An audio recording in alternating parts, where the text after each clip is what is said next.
the DMK is doubling down on the controversial comments made by its heir apparent, Udhyanidhi Stalin.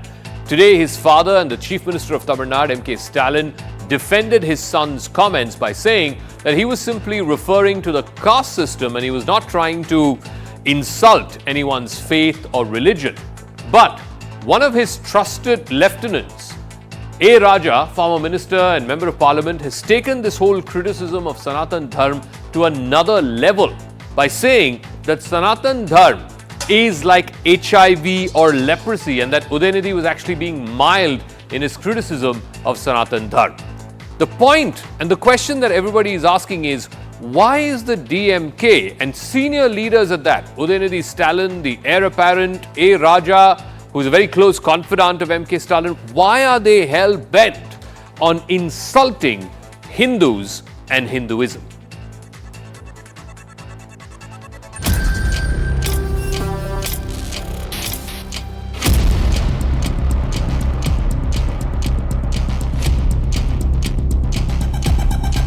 பெண்மையாகத்தான் சொன்னார். Malaria போல dengue போல ஒழிக்க வேண்டும் என்று. மலேரியாவுக்கும் டெங்குக்கும் சோசியல் ஸ்டிக்மா இல்லை. அது ஒரு அருவருப்பா சமூகம் பார்க்காது. எங்களை பொறுத்தவரை ஹெச்ஐவி தொழுநோயை போல ஹெச்ஐவி போல சமூக அவலம் நிறைந்த ஒரு நோயாகத்தான் நம்ம பார்க்கிறோம். हम बहुत स्पष्ट तौर पे ये कह चुके हैं और फिर से दोहरा रहे हैं, इस तरह की टिप्पणियों के हम साथ नहीं हैं। मजहब के एतबार से जो उनकी पॉलिसी है या जो उनका धर्म है तो वो जाने, उसमें हम कोई दखल ना मैं देता हूँ न दूंगा। हम भी सनातन धर्म को मानते हैं और किसी को भी किसी भी धर्म के बारे बोलने से बचना चाहिए। देश में लगभग 90 करोड़ हिंदू रहते हैं, उनकी आस्था है, आप उनके आस्था को ठेस नहीं पहुंचा सकते।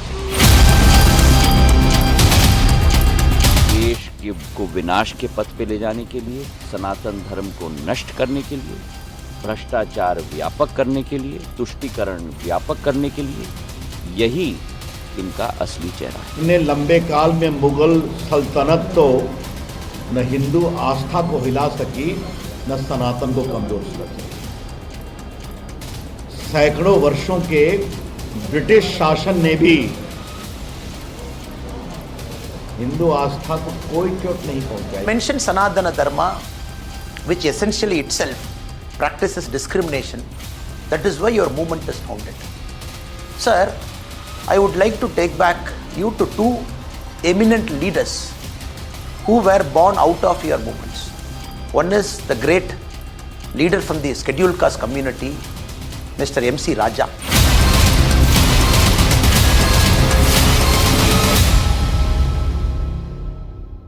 It seems like Udhyanidhi Stalin is just a part of this problem. A series of opposition leaders, many of them from the Congress, who seem to be hell-bent on fueling this anti-Hindu sentiment or anti-Hindu storm.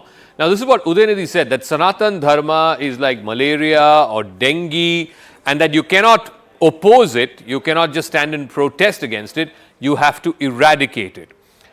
A. Raja has gone a step further and he said that Sanatan Dharma is not just like dengue, cholera, malaria, it's actually as disgusting as HIV or leprosy. You have the former Deputy Chief Minister of the Congress of Karnataka, Mr. G. Parameshwara, saying that Hindu Dharma's origins are not known. You know the origins of Islam, you know the origins of Christianity, you know the origins of Buddhism and Jainism, but origins of Hinduism are not known. Also, Siddaramaiah, the Chief Minister of Karnataka, saying that some temples practice discrimination, which includes removing your shirt when you go into those temples in a way to see if you have the Janeyu or the sacred Brahmin thread. Priyank Kharge, minister in the Karnataka government, also happens to be the son of the Congress president, saying that Sanatan Dharma spreads division and that any religion that does not give basic dignity to individuals cannot be befitting of a religion. D. Raja of the CPI saying that we must fight Sanatan Dharma. Again, backing Udhyanidhi Stalin. Karti Chidambaram has also backed him, saying that Sanatan is simply a code for the caste curse. So everybody in the south, Congress leaders, left, etc., are all using the phrase Sanatan to mean that it is actually the caste system or the caste curse, as Karti Chidambaram put it. But amid this entire controversy, the DMK is still backing Chief Minister MK Stalin's son. In fact, Chief Minister Stalin today came out and he's written a letter to the Prime Minister where he has said that the BJP is not concerned about discriminatory practices, about caste discriminatory practices. Also goes on to say that Udhyanidhi never used the word genocide in any of the statements that he put out. He also said that the Prime Minister is spreading lies about Udhyanidhi. This is in reference to the Prime Minister telling BJP MPs and ministers to counter this whole narrative around Sanatan Dharma. He also goes on to say, MK Stalin, that what Sanatan denied, women, the DMK gave them. Right to representation, right to elect their own representatives, etc. Also goes on to say that we uplift the backward classes, the women and the poor. We operate under the motto of one clan, one God. The BJP's troll army is spreading lies, according to the Chief Minister of Tamil Nadu. The India alliance rattles Prime Minister Modi, and that this is desperation to create a divide within the opposition, and that this is the political gimmick of the BJP and of Prime Minister Modi. Now, that's not all. We're also getting a word in from Tamil Nadu film star, popular superstar Kamal Haasan, who has come out and tweeted just moments ago that the hallmark of a true democracy, it's its ability to try and get citizens to disagree but engage in continued discussion. History has repeatedly shown and taught us that asking the right questions has led to important answers and contributed to our development as a society. He also goes on to say that Udhyanidhi Stalin is entitled to his views on Sanatana. If you disagree with his viewpoint, it is important to engage in a discussion based on merits instead of resorting to threats of violence, legal intimidation tactics, or simply distorting his words to evoke emotional responses. So, that is Kamal Haasan on this entire Sanatan Dharma debate. Let me now bring in Mugilan, who is joining us on the phone line. Mugilan, so Kamal Haasan, while on the one hand saying that not exactly defending the comments of Udhyanidhi Stalin, you're free to disagree with the comments, but there has to be a space in Tamil Nadu, a plural society, to have these debates, to have disagreements, so that society itself moves into something better. Is he backing Udhyanidhi, or is he just taking a middle of the road stand? Definitely now we are seeing Kamal Haasan, the founder of Makkal Nidhi Mayam, coming in support of Udhyanidhi, because in Tamil Nadu we have seen, apart from DMK and BJP, there are several political parties in support of Udhyanidhi, and recently we are even seeing the cinema stars and national award winning directors coming in support of Udhyanidhi for his remarks against caste discrimination. And now Kamal Haasan has tweeted and he has said that Udhyanidhi is entitled to his views on Sanatana, and if you disagree with his view, it is important to engage in a discussion based on merits of Sanatana, and taking a dig at the cases that has been filed against Udhyanidhi Stalin, and the several complaints that has been filed against him. Okay. He has stated that it is a legal intimidation tactics, and he has also stated that Tamil Nadu has always been a safe space for healthy debate. So yes, now we are seeing Kamal Haasan coming in support of Udhyanidhi, and as I said earlier, apart from ADMK and BJP, we are seeing in Tamil Nadu there are several parties supporting Udhyanidhi for his anti-caste discrimination remarks. Okay, Mugilan, we'll leave it at that. Thank you very much for joining us on the phone line. Let me now open this up to our panelists. Ajay Alok is national spokesperson of the BJP. A Sarvanan, spokesperson of the DMK. Dushyant Sridhar is a Vedic speaker. Sumansi Raman, political analyst. Let me start with A Sarvanan. Sarvanan, you know, it's a simple question. If Udhyanidhi Stalin had said something which he felt was misconstrued or taken out of context and was not meant to offend anyone, then he could have clarified. What we have seen over the last 3 or 4 days is he is doubling down. He's being backed today by his father and the Chief Minister of Tamil Nadu, by other senior leaders of your party as well as other parties, your allies. Why would you want to be perceived as insulting one faith and a large number of practitioners of that faith in order to make a political point? Yeah. See, has anybody called out the fake news? Did any of the channels, the Noida channels, popular Noida channels, called out the fake news peddled by Mr. Amit Malviya, which was parroted by none less the Home Minister and the Defence Minister, as though this is their full-time job, peddling fake news? Has anyone called that out? One, they are doubling down, and we had information, unconfirmed information, that the Prime Minister has instructed his cabinet colleagues that they should go and give a proper response, and Mr. Siddaramaiah, the Congress Chief Minister, has said what the Prime Minister has done is unconstitutional. The Prime Minister ought not to have done that. I know it will be unconfirmed because that is illegal. That is why none of the cabinet ministers have confirmed that, or the Prime Minister himself has come out and said, I have did this or I have not did this. But Saravanan, this is how the BJP operates. What about Saravanan, Saravanan, one second, fake news. Saravanan, give me one second. What about what Udhyanidhi said? You don't think that is offensive at the least bit? The fact that he said that Sanatan Dharma is like malaria or dengue or cholera and it needs to be eradicated, you don't think is offensive to the practitioners of Sanatan Dharma? Yeah. Yeah.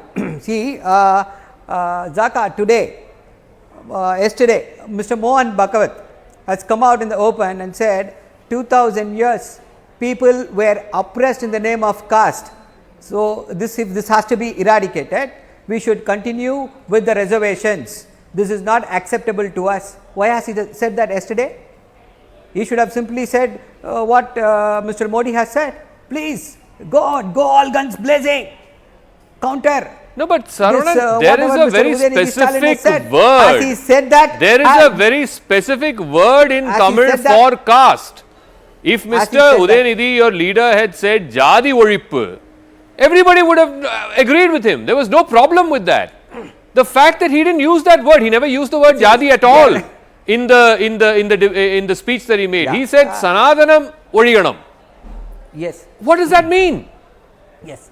Zaka, we are running a political party and we don't take lessons from anchors, or we don't take lessons from people I am very on small how to name what we should do. I am Sanatan no one Dharma. to, I am no one to give you any lessons or instructions. I know, Zaka. Please go ahead. I know. Please go ahead, insult whoever you want to insult, please. You know that, Zaka. You know that. You know that it's not against you. It's not against you. Okay, go ahead. You know that. See, that apart. Let's come to the issue on hand. Again, I would only go back and find out that why have you not used, but can anybody deny the fact that Sanatana Dharma is propagating caste hierarchy, that it differentiates people based on their birth? Once you are born into a particular community or a caste, you cannot get out of that. Until death you are tied to that. Can anybody deny that Sanatana Dharma does not preach this? Ajay Alok to respond. They say, let me finish this. Let Ajay Alok respond. 10 seconds to me, I've spent about 5 minutes with you, 10 seconds to me. Let me go to the others also. Please, I beg your indulgence. Ajay Alok, what Mr. Saravanan, the DMK, and in fact various leaders of India Alliance, particularly from South India, are saying is what Mr. Udhyanidhi meant was simply a euphemism for caste. And today Saravanan is in fact linked it to what Mr. Mohan Bhagavat has also said, that there is a need for reservation. Why is there a need for reservation? The need for reservation is because there is a caste system, and that caste system has been oppressive to large sections of society. So they are using that argument. Please respond to that. First of all, these two statements made by Mohan Bhagavat and Udhyanidhi Stalin, they don't have any relation at all. And Zaka, if you spend even 5 decades with DMK on this issue, you won't be able to understand them, because that's their mindset. Why I'm telling you? Because first of all, anyone sitting on the panel or your viewers listening, can you give me an explanation that a minister of a state, and that too a chief minister's son, can he participate, should he participate in some function called Sanatan Unmulan Karyakram? Tomorrow, if in any other state, a minister, or for say matter from central government minister, if they start participating in functions like Islam Unmulan Karyakram, Isai Unmulan Karyakram, Christian Eradication Program, Islam Eradication Program, the same way it was Sanatan Eradication Program, where he compared the Sanatan Dharma with cholera, dengue and malaria, not to stop and not least to rub the salt on the wound. To say Mr. A. Raja he said it was a very mild comparison.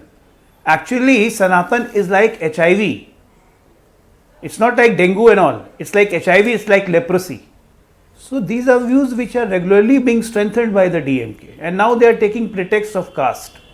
What Mohan Bhagwat said was reforms necessary in Hindu so that discrimination can be kept at bay, and that's why reservation is required. These two are two different things, North and South Pole. Okay. And now they are trying to take defense. See, the grand strategy is not of DMK. The grand strategy was prepared in Mumbai. That this how the polarization of Muslim is almost complete in Karnataka, Kerala, Telangana, Andhra, Tamil Nadu, whatever is left. The DMK will start from there. They want this polarization to happen in UP, Bihar, West Bengal, Jharkhand, everywhere. And yesterday only, from RJD, their state president came out, they said, जो तिलक लगाता है उन्होंने देश को गुलाम करवाया है. Now this tilak, this is a absolute religious feeling and a religious perception that when we offer our deities to the God and when we offer our prayers to the God, in respect of the God we use this tilak. Okay. And he says जो भी तिलक लगाते हैं वो देश को गुलाम बनाने में उन्हीं का हाथ है. So all this is a grand strategy, and the strategy's brain is Congress party. Okay. That's why Priyank Kharge's statement came. And remember, not the least, last 5 seconds. 15-20 days back, Mallikarjun Kharge, Congress president, said it in a public meeting कि मोदी अगर तीसरी बार आ जाएगा, if Modi comes third time, there will be Sanatan Dharma Raj. Now whose Raj they want? They want Islamic Raj? They want Christian Raj? What Raj they want? 80% Sanatani living in this country, 110 crores living in this country, and you don't want Sanatan Raj. What kind of a statement they are making? They are absolutely anti-Hindu mindset. There is no doubt about it. So, and instead of apologizing, they are constantly defending and fighting over it. One second. I have to go to other guests also. Let me go. One second, Saravanan, please. There are two other guests. Please. Just one small clarification. Yeah. One small clarification. 10 seconds. Sanatana Dharma is not Hinduism. What clarification? Yes. Apologize. Dharma is not Hinduism. Apologize. There is no clarification. Apologize. You apologize. 85% of Tamilian will teach you a lesson. One second. 85% of Tamilian who are Hindus will teach you a lesson. One second. Towards the country. Ajay, Saravanan, You apologize. Saravanan, 1 second. If Sanatana Dharma, according to you, is not Hinduism or does not stand for Hinduism, then what does? So forget about that. Okay, yes. What then, according to you, is the meaning of Sanatana Dharma? See, they have several meanings for Sanatana Dharma. That's what I told you. Nobody can deny the fact that caste discrimination is one of the pillars of Sanatana Dharma. That is why we keep... You apologize or 85% will teach you. One second. I am not asking what are the pillars, not pillars, etc. What if you say that he did not insult Hinduism, he only said against Sanatana Dharma, then what, according to you, is the difference between Hinduism and Sanatana Dharma? What is the definition of Sanatana Dharma according to you?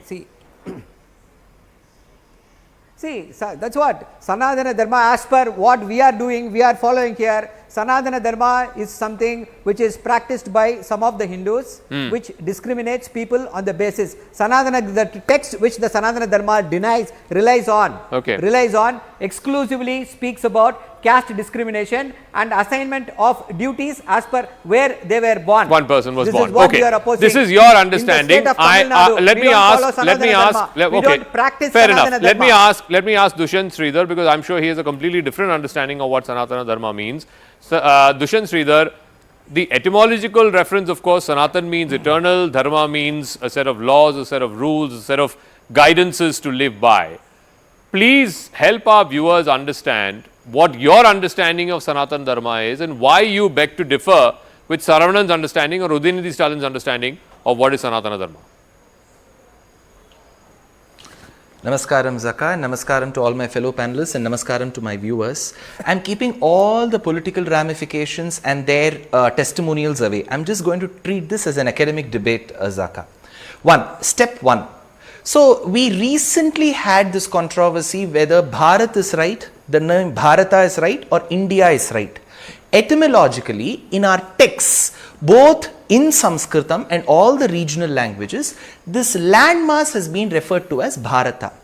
Nevertheless, when foreign accounts come, the accounts of Chinese of the 6th century and the accounts of the Middle East and the Greeks account come, then it is called Indica, Hindu, India. So the name of this geographical landmass, as the people outside this landmass has known, is India, and what the people have known is Bharata within the country. Similarly, Hinduism is the name that people recognize outside the country, and within the text it is called Sanatana Dharma. I will give you 4 proofs.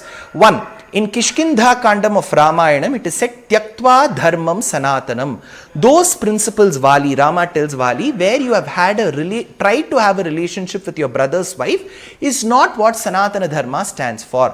A brother should always treat his brother's wife as his own daughter or sister and not have a relationship. So this is Sanatana Dharma. So the word is Tyaktva Dharmam Sanatanam. In Mahabharata, we have Krishnam Dharmam Sanatanam, where Krishna advocates practice your duties with full involvement in it. So he calls Krishnam Dharmam Sanatanam. Satyam Bruyat Priyam Bruyat. Shastram says, speak the truth which is pleasing to the masses.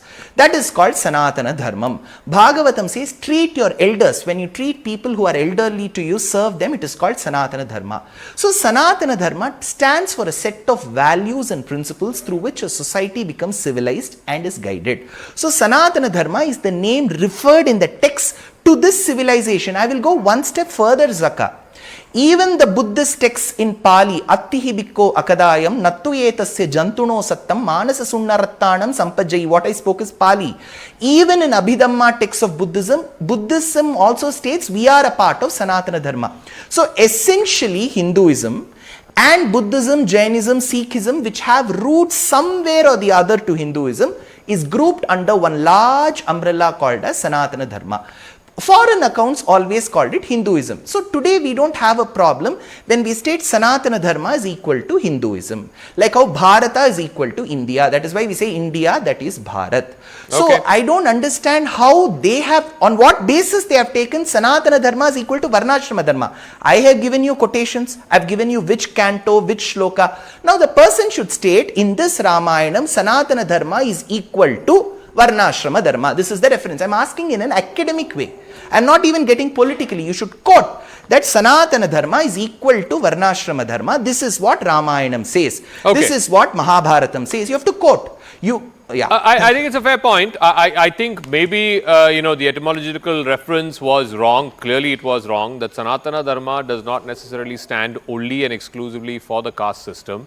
Yes, no one is disagreeing that there is an evil of caste system within the Hindu faith. But leave aside all of this. I'm not, interested in this etymological debate. I'm interested in the political part of it. And please let me ask Sumant Raman. I disagree that, Udhyanidhi made these off-the-cuff remarks or these were not well thought out. And the fact that him and his party are doubling down, and clearly if you look at social media, at least among the DMK leaning voters, he seems to be getting a lot of support. I'm wanting to understand from you, what is the political thought process here? Because everyone in the DMK and that ecosystem, the left of center ecosystem in Tamil Nadu politics, seems to be backing him. What is he politically achieving by saying what he said and sticking to what he said? You have to unmute, Sumant. I can't hear you.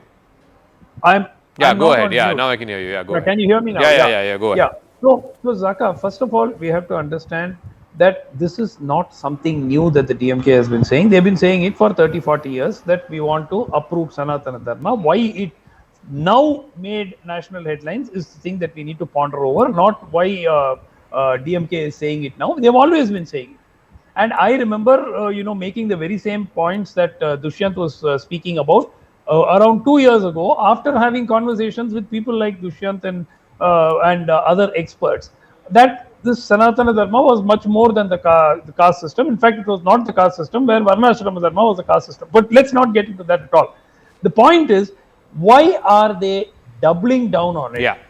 Knowing full well that it will cause embarrassment to their alliance partners. Exactly. Now, that is the question that you need to ask. This is not going to damage the DMK. It is going to energize and fire up their base in Tamil Nadu. They get the overwhelming lot of minority votes in the state. So that's 15% solid vote share which the DMK gets in Tamil Nadu. and perhaps they believe that this will also appeal to the minorities in some form or the other, though I don't think that that's necessarily true. But this is not going to damage the DMK. If anything, it is going to benefit them in Tamil Nadu. Who it is going to damage is the Congress. They know it is going to damage the Congress, and they are still doubling down on it, which makes me wonder whether there's something else going on behind the scenes. Suman, one second. I don't think, first of all, I don't think the DMK's vote base in Tamil Nadu is just a minority vote base, because unlike, let's say, one second, let me just finish. Give me 10 seconds. I think the DMK's vote base is far more widespread than just, the Muslim or the Christian population in that state, which I don't think exceeds more than 10 or 12%. Yes. Is it also possible? Is it also possible, Suman, just 10 seconds for my question. Is it also possible that somewhere the DMK's political calculation is that the backward castes will rally around this statement because of whatever their lived experiences are, and be more importantly, and I think this is the political game perhaps that they're playing, that now Udhyanidhi becomes the leader. There is no doubt about it. The whole country is talking about him. The rest of outside of Tamil Nadu did not know who this gentleman was till last week. Zaka, first of all, to clarify the point, the 2021 assembly election, the difference between the AIADMK vote share and the DMK vote share, alliance vote share, was around 3%. By your own admission, the minority vote share is 12%, which goes overwhelmingly to the DMK. So, which means that they are in power today because of the minority vote. And I'm not saying it. Our own speaker of the Tamil Nadu Assembly, Mr. Appavu, is on record telling a congregation of pastors and others that we are in power because of your vote. So I think that let's not kid ourselves. Yes, it is not only the minorities who vote for DMK. A sizable segment of the Hindu population also votes for the DMK is a fact. There is no doubt about it. But the difference between the DMK combined and the AIADMK combined today, AIADMK, BJP combined today in Tamil Nadu, is the minority vote. I'm not saying this is just to appeal to the minority vote. It may also be an attempt to woo the Dalit vote bank. The Dalit vote bank is about 18% in Tamil Nadu, which is highly fragmented. Yeah. So that it may be an attempt to woo the OBCs, very unlikely. No, but Saravanan, the point being that no one is accepting the comments made by Udhyanidhi Stalin, and not least your alliance partner, the Congress party, will face the brunt of this in the upcoming state assembly elections. Do you believe that this issue will not be, made into a huge talking point by the BJP in Rajasthan, Chhattisgarh, Madhya Pradesh? Already Congress leaders in those states, you've already seen what Kamal Nath has said. He's completely distanced himself from those comments. Randeep Surjewala has distanced himself from those comments. Today, Jairam Ramesh had a press conference distancing the Congress party from those comments. Don't you think that the comments made by your leader are going to be possibly an irretrievable liability to your own alliance partner in North Indian states that are due for elections? See, Zaka, this is not done with elections in mind. This is our ideology, and look who is supporting. Siddharamayaji is supporting us. Priyank Kharge is supporting us. Whoever understands how this is perpetuated, they support this. And if it is going to be an embarrassment to the Congress, I don't think the RSS chief would have come out and said what he had said. The very fact that the chief RSS, 1 year back, what he said? He said reservations have to be revisited. This is what he said 1 year back, and suddenly what changes overnight? The statement of our leader, Mr. Udhyanidhi Stalin, that changes the equation. That ensures that they cannot discount, they cannot be perceived, this is the BJP which is playing this vote bank politics. I know as a spokesperson, all spokespersons do this. They talk up their leader, and you are well within your right to talk up your leader. But one second, let me just put the facts on the table. Yes, it is right that Mr. Mohan Bhagwat had made some comments about reservation, not 1 year ago. He had made this, and Ajay Alok will know this because he's from that state.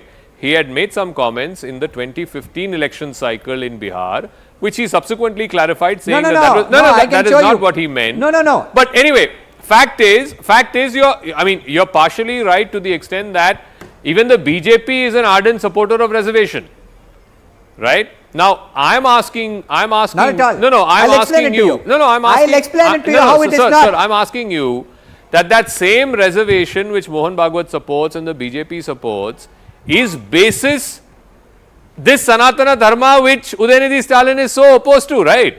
The whole reservation precipice or the principle is because of caste.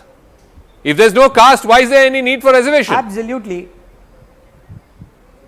No. See, Zaka, I'll tell you, you were asking about that the BJP is supportive of reservation. BJP is not supportive of reservation.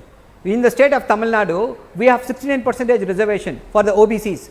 If the BJP is really for the OBCs, if it is really saying, no, we should do that, it should have implemented the 69% reservation 10 years where they are in power. They should have done that across the country. They did not do that. They opposed it. That apart, 27% reservation for OBCs in the All India medical quota seats. Who bought that? DMK fought for that.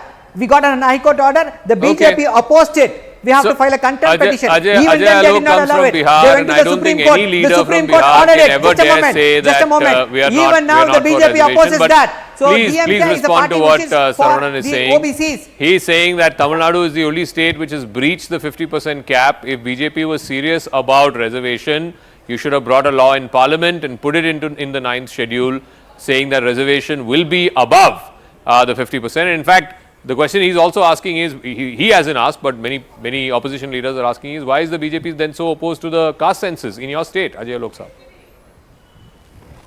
Yes. First of all, he's trying to take caste as an umbrella just to defend himself from what the comments made by Sanatan. And second thing, you are talking to a person who is the Prime Minister of this country and he's from the most backward class. Don't forget that. He operates in the mind with mandal and he has kamandal in his heart. Dimag mein mandal hai, dil mein kamandal hai. So better you don't try and play all these tricks on us. You guys are such shameful guys. The people of Tamil Nadu are going to teach you a lesson who are 85% of the population, where you said that Dalits are there. When Dalit also won't be there, when Sanatan is not there, where the Dalit will come from, where the OBC will come from? Do you have any respect of yourself being a Hindu? Do you respect yourself? If you respect yourself, just grow above politics. These are the statements not to be given by the leaders. The BJP. Just to polarize votes. You are in power just because of the minority votes. You are in power just because of the minority votes. One at a time. Whole Tamil Nadu knows this. Please yield. Only Ajay Alok. Yeah, Ajay Alok. No, he's getting rattled, so he's taking all the kind of levy. Sometimes he goes to reservation, sometimes he goes to caste, but he's not mentioning about Sanatan Dharma. He doesn't know, he doesn't understand what is Sanatan. He does. But these statements were made with an intention just to polarize minority votes in Tamil Nadu. Okay. As rightly said by Sumant, that yes, the main difference of power between AIDMK and DMK alliance was minority votes. And they are consolidating it in every state. They want to do it in UP, Maharashtra, West Bengal, Jharkhand. That's why the statement from RJD leader. But what kind of a poisonous mind they have? And all the grand strategy being played by the Congress itself, where Sonia Gandhi is quiet, Rahul Gandhi is visiting Europe, and Priyanka Gandhi keeping quiet. Now, where is that Brahman Hindu? Where is that Shiv Bhakt? Where is that Janudhari Hindu? Because all the Gandhi Parivar currently, they are not Hindus themselves. So, they are not bothered. Let the Sanatan go to hell. But this is not going to happen in this country. Every Sanatani will fight you out. And Samul Nash Hoga, DMK is going to be routed. Okay. Mark my words. Dushyant Sridhar and then Sumant Raman, I'll close with that. Dushyant, again, I don't want you to get into the politics. You're not a political person, but one second, Saravanan, please. Saravanan, 1 second, please. Dushyant, the point is that, for the supporters of the DMK, the supporters of Udhyanidhi Stalin, whether he used the word Sanatan or what he meant was actually caste system, they will view it as an affirmation that caste exists, caste discrimination exists, and the DMK wants to be seen as speaking on behalf of those who have been oppressed because of the caste system. Now, my point is that a reality that Sanatan Dharma can afford to ignore, especially at a time when no less than Mohan Bhagwat himself is saying that this is a problem and this needs to be dealt with. Until this problem goes away, you need reservation. Okay. Zaka, at two levels. One, Sanatana Dharma is equal to Varnashrama Dharma was a statement. Their assumption is Sanatana Dharma is equal to Varnashrama Dharma. So we oppose Sanatana Dharma. And there was another statement made. Let's go by the sequence. One more statement made which said that Sanatana Dharma is different and Hinduism is different. If you recall the conversation we just had now. Yeah. In that case, in the same summit where it was spoken, where Shri Udhyanidhi Stalin spoke, prior to him the ideologue of Dravida Kazhagam, Veeramani, spoke and said, it is very clear, he said, Hinduism is replaceable with Sanatana Dharma. So he says, he tells his audience, do not get confused, Hinduism is Sanatana Dharma. Just few minutes after Veeramani's speech comes Shri Udhyanidhi Stalin's speech, who says that Sanatana Dharma should be eradicated. So now you revisit the thing where they say that Hinduism and Sanatana Dharma are different. They cannot go, this is an academic debate, you cannot go in and around. One. And second thing you said, can we take away Varnashrama and the discrimination which is associated with it? Please remember, Zaka, any religion in this world, whether it's organized or unorganized, will have some regressive practices. And we have to fight it tooth and nail. And there was no better person than Bhagavad Ramanujacharya, who was born in the same Tamil Nadu 1000 years before, who fought for the equality of all castes. He never said that all of them should get destroyed, they should be eradicated. Rather, he brought all the castes together. He called the Dalits and the Shudras as Tirukkulattar. They are the children of God. And every community was given its due importance. So if a person wishes... Dr. Kalaignar, our leader Dr. Kalaignar produced Ramanuja Kavya. Why? Okay, because okay. he opposed caste system. Okay, got it, got it. Okay, I'm completely Zaka, running I out of think you time. should I need to go give ahead. Sumant the final word. We Sumant, know 30 what to seconds. do. I'm really sorry about this, but Sumant, again, with Sumant, I'm just concerned about the political fallout of this. And already people are saying the DMK will benefit, and we've seen Tamil Nadu elections, you know, they tend to sort of vote overwhelmingly in one direction or the other, sometimes for ADMK, sometimes for DMK. The point is, who may this benefit? Forget about what impact it will have outside of Tamil Nadu, but in Tamil Nadu, how may this story play out and which political formation may this benefit? In Tamil Nadu, it won't have a major impact, but if at all there is going to be some impact, it will consolidate the DMK vote bank. So therefore, on that there is no doubt. But Zaka, the point is, if somebody is denied entry to the temple, you say that you should fight and allow that person to enter the temple. You will not say demolish the temple. So I think that this is the entire approach that has been completely wrongly sort of projected by them. And the reason they are doubling down, believe me, Zaka, I have followed this party for a long time. I am very curious. They will not double down knowing the embarrassment it is causing without some reason. This story is not over yet. There is something we don't know as yet. Okay, all right. We'll leave it at that. Thank you very much for this fascinating conversation. Sarvanan, Dushyant Sridhar, Ajay, Alok and Suman C. Raman. Thank you very much indeed, gentlemen.